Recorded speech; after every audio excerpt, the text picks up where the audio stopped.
막대한 피해를 입히는 재난은 예측이 어렵기 때문에 큰 타격을 입히는데요. 이런 재난을 예측할 수 있다면 어떨까요?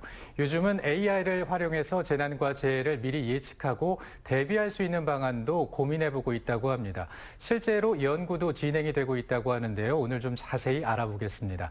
원광대학교 소방행정학과 조성 교수 스튜디오에 나와 있습니다. 어서 오십시오. 안녕하세요. 네, 새해 복 많이 받으시고요. 새해 복 많이 받으십시오. 예, 그동안 우리는 대비 없이 재난을 맞닥뜨려 왔습니다. 그런데 이제 분위기가 좀 달라진 게 AI가 이런저런 데이터를 수집해서 재난 징후를 미리 좀 감시할 수 있는 시대가 됐다라고 하더라고요. 네, 말씀 주신 것처럼 재난이 이제 갑자기 발생하는 것 같지만 곳곳에서 이제 신호들을 보내고 발생을 하게 되거든요. 예. 그래서 AI는 과거의 사례들을 이렇게 학습을 통해서 데이터화시키고 그것들을 징후로서 감지할 수 있는 그런 기능들을 할 수가 있습니다.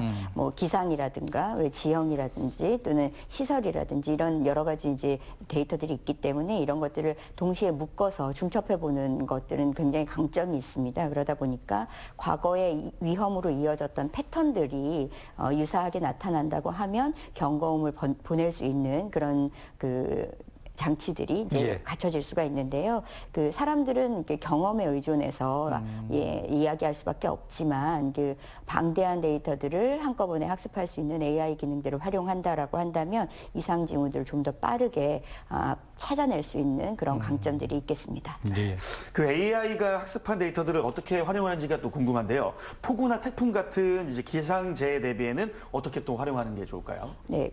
가장 많이 지금은 쓰고 있는 방식이 이 방식일 것 같아요. 우리가 기존에는 날씨를 맞춘다, 예보한다 이런 데에서 그쳤지만 거기서 한 걸음 조금 더 나아가게 된다면 어디부터 어떻게 위험해질까 이런 것들을 촘촘하게 그려주는 역할을 해줄 수가 있습니다. 예를 들면 이 과거에 강수가 있었던 혹은 태풍이 왔던 경로들을 데이터화한다든지 레이더나 위성 관측을 통해서 지금 현재 가지고 있는 정보들을 같이 이렇게 중첩해 준다면 혹은 하수의 하천의 수위라든지 배수 펌프장 같은 위치들, 현장 센서들 정보들을 같이 활용한다고 한다면은 몇 시부터 어느 동네 어떻게 위험한가 예측도 가능하고요. 태풍이 바람이 어느 구간에서 좀 더 세게 올 것인가 이런 세밀한 예측들도 가능해집니다. 이렇게 된다면은 관리하는 행정 입장에서는 저지대나 지하차도 하천변 이런 곳들 선제 통제하는 것도 가능해지고요.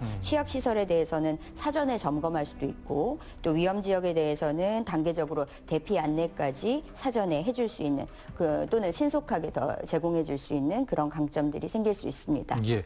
요즘 스마트폰 통해서 이제 문자 오게 되는 거 보면 기상 정보가 이제 오후 3시부터 봉명동에 눈이 내릴 것이다. 이렇게 좀 세밀하게 예측이 문자로 안내가 되는 거 보면서 이게 어떻게 이루어지는지 말씀해 주신 거 들어보니까 좀 이해가 되는 부분이 있습니다. 네. 근데 이제 그 지진이나 산사태 이런 것도 좀 감지가 가능할지도 궁금하네요. 네. 이런 게 미세한 지반 변화들이 이제 축적돼 있다가 나타나는 지진이라든가 산사태 같은 경우에도 역시 예측이 어느 정도는 가능하다라고 보이는데요. 이런 조기 감지에도 효과를 보이고 있습니다. 지진이나 산사태 눈에 보이지 않지만 지반의 변화가 있다든지 이런 것들이 누적되어서 나타날 수밖에 없잖아요.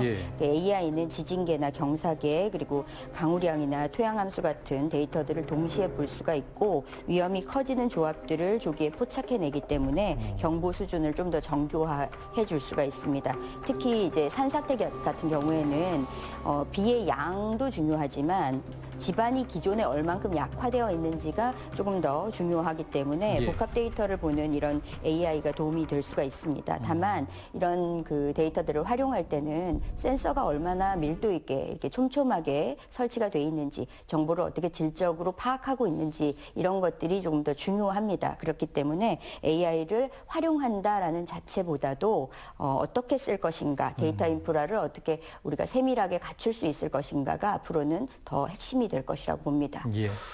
근데 AI가 그 재난을 미리 감지하기 위해서 분석하는 데이터가 기상과 관련된 데이터뿐 아니라 그 SNS나 영상을 함께 이제 분석을 해서 정확도를 더 높인다고 들었습니다.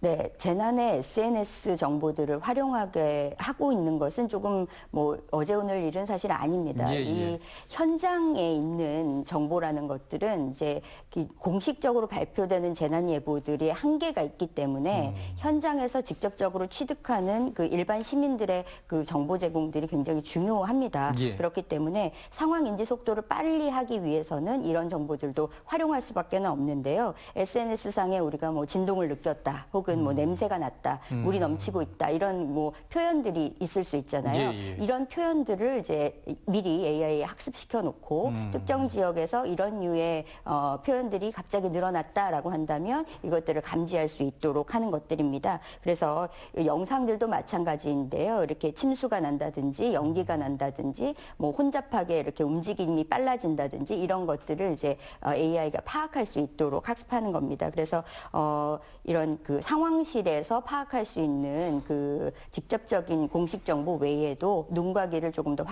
확대시킬 수 있는 그런 강점들이 있는데 예. 역시 이것들도 허위 정보라든지 조작된 정보들이 오염될 가능성이 충분히 있고요. 맞아요. 그리고 과장도 섞여 있을 수가 있기 때문에 공식화시키는 단계에서는 반드시 교차 검증하는 그런 과정들이 필요합니다. 그렇군요. 그리고 얘기를 들어보면 재난이 발생한 상황에서도 이제 AI나 드론을 이용해서 현장 파악하고 구조하는 데 도움을 받을 수 있다면서요? 네. AI뿐만 아니라 말씀 주신 드론 같은 장비들인데요. 로봇들도 요즘은 많이 개발을 하고 있는 것이 예. 재난 현장은 이제 그 위험성 때문에 투입되는 인력들의 안전도 고려를 해야 하잖아요. 그래서 이 현장에 들어가는 자체의 위험성들도 좀 생각을 해봐야 되는데 드론이나 AI들을 활용하게 되면 이런 그 위험을 줄이면서도 현장 파악을 좀 빠르게 할 수 있는 그런 효과들이 있을 수 있습니다. 그래서 드론이 상공에서 뭐 영상을 촬영할 때 이제 열화상이라든가 이런 것들을 감지를 같이 하게 되면 사람의 움직임, 그래서 구조 위치들을 좀 파악할 수 있게 하는 그런 효과들도 있고요. 또는 이제 발생 지점 근처에 연기의 확산 방향이라든지 이런 것들도 같이 고려를 하게 되면 그 피난 동선도 결국은 확보를 하는데 좀 도움을 주게 됩니다. 예. 그래서 예를 들면 이제 침수나 홍수 같은 상황이라고 한다면 고립된 위치, 뭐 옥상에 사람이 얼마나 있다든가 이런 것들도 실시간으로 좀 파악해 보기가 용이하고요. 또는 산불 같은 경우에는 바람의 방향과 이런 화선의 움직임들을 미리 사전에 조금 파악해서 그런 저지선을 어디까지 확장해야 될 건가 이런 현장 판단도 가능하게 해줄 겁니다. 그리고 도심에 이제 대형 화재가 발생했다라고 한다면 뭐 유독 물질의 확산 방향이나 그런 것들을 파악하면 사실은 이 진입 금지하는 구역이라든가 안전 대피하는 구역들의 위치까지도 어느 정도 파악이 가능하기 때문에 어떤 그 수색 구역이 됐든 아니면 그 피해자들이 대피해야 되는 공간들을 이동시킬 때도 도움을 줄 수가 있을 것입니다. 예. 이 AI로 미리미리 그 시뮬레이션을 해서 대응 전략을 대비해도 좋을 것 같은데요. 네.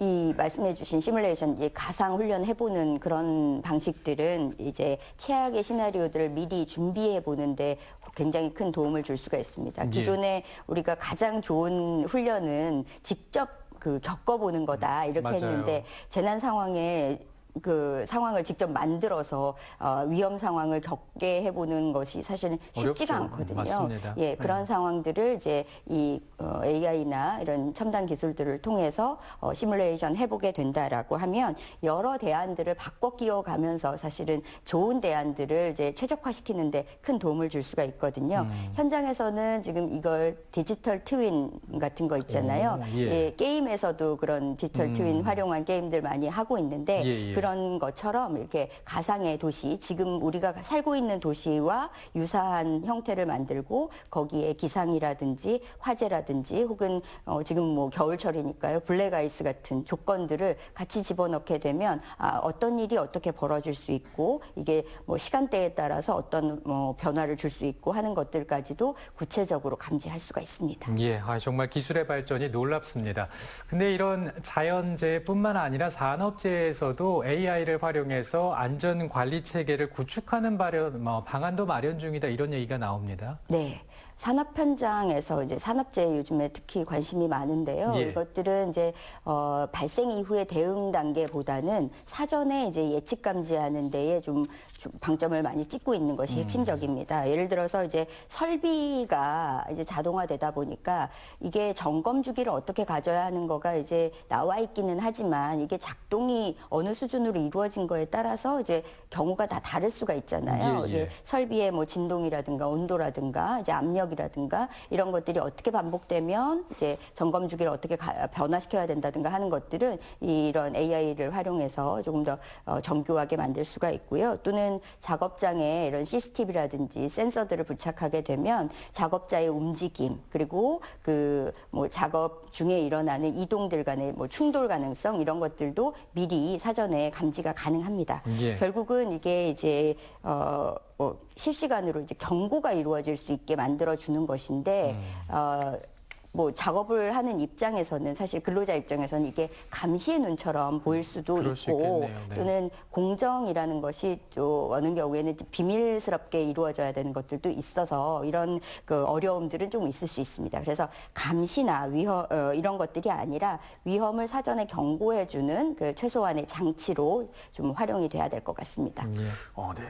이 최근에 그 뉴스를 보니까 그 멧돼지나 고라니 같은 야생동물 피해에도 그 AI를 활용할 수 있다고 들었습니다. 어떤 방법이 있을까요? 네, 이런 게 사실은 기술적인 발전이 한 가지에만 활용되는 게 아니라 이제 다양하게 활용될 수 있는데요. 특히 이제 야생동물 사고 같은 경우에는 계절이나 시간이나 이제 먹이를 찾아서 이동하는 경로들 이런 것들에 따라서 패턴화될 수가 있잖아요. 예. 그렇기 때문에 AI가 과거에 출몰했던 사고 지역이라든가 로드킬이 많이 발생하는 지점 이런 것들 그리고 산림과 도로의 경계부 그리고 야간의 교통량 이런 것들을 사전에 학습을 시키게 되면 이러한 로드킬 발생 위험이 많은 시간대라든가 계절이라든가 위치를 조금 특정하는 데 도움을 줄 수가 있습니다. 그래서 언제 어디가 위험한지에 대한 정확한 이제 특정이 가능해진다라고 하면 우리는 그걸 이제 그 구간에 경계 위험 표지를 강화를 시킨다든지 감지 센터를 둔다든지 혹은 야간에 감속을 유도하는 대책을 둔다든지 하는 식으로 활용을 하게 되는 겁니다. 그래서 데이터들을 분석해서 고위험 구간에 이렇게 경고 차단하는 메시지들을 강화하는데 활용하게 된다고 하면 사실은 이제 실생활에도 큰 도움을 줄 수 있는 그런 기술이 되겠습니다. 예. 이렇게 인공지능이 이제 재난재해에 잘 다양하게 활용할 수 있을 텐데 주의할 점도 있을 텐데요. 간단하게 좀 부탁드립니다. 네. 말씀드린 것처럼 데이터는 좀 정확해야 되는 예. 그런 측면들이 있죠. 정확한 데이터 수집이라는 게 중요할 거고요. 이런 개인 정보들이 많이 수집될 가능성이 높습니다. 그래서 보호의 측면에서도 조금 접근해야 되는 그런 것들이 핵심이고요. 어떻게 쓰느냐에 따라서 유용한 도구가 될 수 있다는 점을 꼭 명심하셨으면 좋겠습니다. 알겠습니다. 기후변화와 사회적인 요인으로 다양해지고 복잡해지고 있는 재난입니다. AI가 잘 활용될 수 있었으면 좋겠습니다. 오늘 교수님 고맙습니다. 감사합니다. 성곤 씨 고맙습니다. 네. 1월을 순 우리말로 해오름달이라고 합니다. 밝고 힘차게 떠오르는 해를 머릿속에 그려보게 되는데요. 1월의 해는 유독 더 힘차고 희망차게 느껴집니다. 오늘도 해가 떴고 올해의 해도 이렇게 떠올랐습니다. 붉게 타오르는 해처럼 2026년도도 희망찬 한 해가 되길 바라면서 이번 주 모닝와이드는 여기서 정리하겠습니다. 저희는 다음 주에도 알차게 준비해서 찾아오죠. 오늘 시청해주신 여러분 고맙습니다.